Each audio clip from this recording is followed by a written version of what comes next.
तलाक दूंगी, लेकिन मेरी भी एक शर्त है।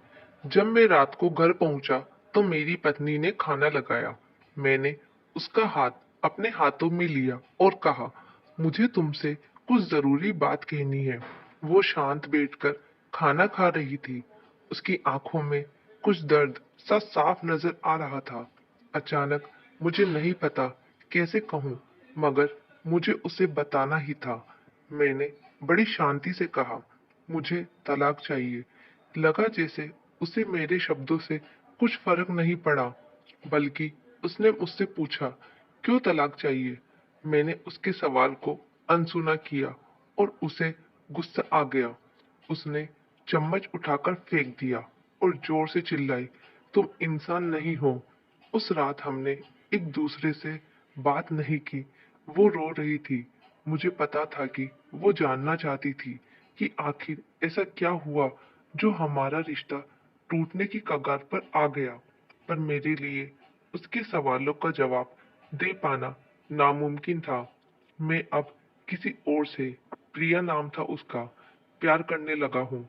अब मुझे उससे प्यार नहीं रहा। मैंने उसे उसके बरसों के प्यार की सजा दी थी। भरे मन से मैंने तलाक के पेपर तैयार किए। उसमें लिखा था कि वह पूरा घर, कार और कंपनी की 30% शेयर ले सकती है इस तलाक के बदले में।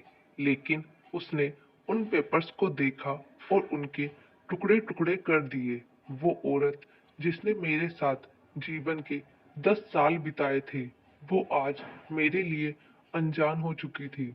मुझे इन 10 सालों का जो उसने मेरे लिए बर्बाद किए, मगर मैं क्या करूं? जो हो चुका उसे मैं बदल नहीं सकता था, क्योंकि मैं किसी और से, अपनी पत्नी से भी ज्यादा प्यार करने लगा था। आखिरकार उसके सब्र का बांध टूट गया और वो फूट फूट कर मेरे सामने रोने लगी।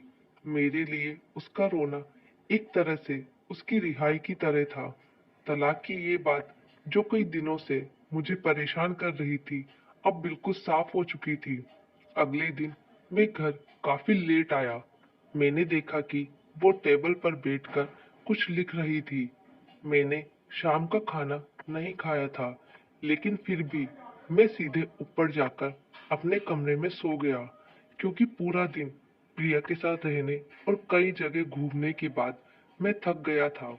वो शायद रात को उसी टेबल पर लिखते लिखते सो गई थी। सुबह उसने तलाक देने की शर्तें बताई। वो मुझसे कुछ भी लेना नहीं चाहती थी। उसे सिर्फ तलाक से पहले 1 महीने का समय चाहिए था। उसने आग्रह किया कि इस 1 महीने में हम दोनों को वही पुराना वाला जीवन जिए, जितना संभव हो सके, क्योंकि आने वाले महीने में हमारे बेटे की परीक्षा है। वह नहीं चाहती थी कि हमारे टूटे रिश्ते का प्रभाव उसकी पढ़ाई पर पड़े। मुझे भी यही ठीक लगा, मगर वो कुछ और भी चाहती थी। जैसे शादी के दिन मैं उसे उठाकर अपने शयन कक्ष तक ले गया था, उसी तरह हर रोज 1 महीने तक मैं उसे शयन कक्ष से उठाकर मुख्य द्वार तक ले आऊं। मुझे लगा ये पागलपन है, मगर इन आखिरी दिनों को थोड़ा अच्छा बनाने के लिए मैंने उसकी यह शर्त स्वीकार कर ली। मैंने प्रिया को अपनी पत्नी की सभी शर्तें बताई। वो हंसने लगी। उसे लगा मेरी पत्नी कितने भी तरीके अपना ले, तलाक होना तो तय है। मेरी पत्नी और मैं किसी से भी इस दौरान नहीं मिले थे, लेकिन उस दिन जब मैं उसे पहली बार उठाकर गेट तक लेकर गया, तो हम दोनों काफी अजीब महसूस कर रहे थे। पीछे से हमारा बेटा भी खिलखिलाकर खुश हो रहा था। अगले दिन ये काम थोड़ा सामान्य और आसान हो गया। वह मेरे सीने से लगी थी और मैं उसकी खुशबू महसूस कर रहा था। ऐसा लग रहा जैसे कई दिनों बाद मुझे ये खुशबू मिल रही थी, या फिर कई दिनों से मैंने उसके होने का महसूस नहीं किया था। पहले जितनी उसमें वो कसाव नहीं था और चेहरे पर कुछ हल्की झुर्रियां नजर आ रही थी और बाल भी सफेद होने लगे थे।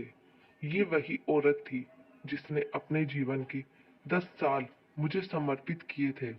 चौथे दिन जब मैंने उसे उठाया तो वो पुरानी रोमांच लौटने लगी थी।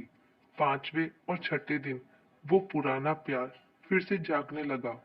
मैंने प्रिया को इस बारे में कुछ नहीं बताया था।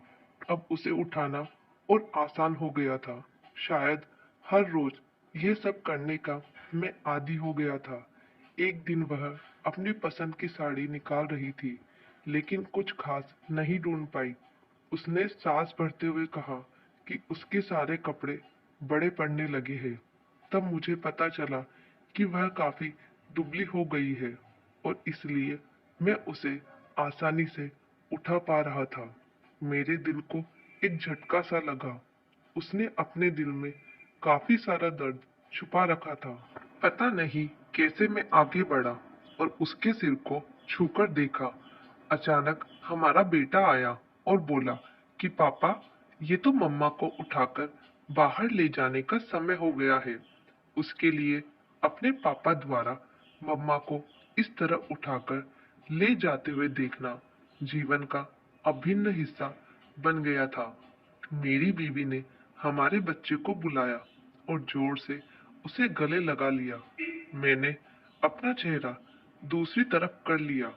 मुझे लगा कहीं मैं अपना निर्णय न बदल लूं। मैंने अपनी पत्नी को रोज की तरह उठाया और बेडरूम से सिटिंग रूम में होते हुए हॉल तक लाया। उसने प्यार से अपने दोनों हाथ मेरी गर्दन के आसपास रख दिए। मैंने उसे जोर से पकड़ रखा था, बिल्कुल हमारे सुहागरात की तरह। मगर उसका इतना कम वजन मुझे परेशान कर रहा था। महीने के आखिरी दिन जब मैंने उसे उठाया तो मेरे लिए एक कदम भी चल पाना मुश्किल हो रहा था। हमारा बेटा स्कूल जा चुका था। मैं अपनी कार से ऑफिस गया और कार से कूदकर बाहर आ गया, बिना कार को लॉक किए। मुझे डर था कि अब एक पल की भी देरी मेरा इरादा बदल देगी। मैं ऊपर गया। प्रिया ने दरवाजा खोला और मैंने उससे कहा, सॉरी प्रिया, मैं अपनी पत्नी से तलाक नहीं लेना चाहता।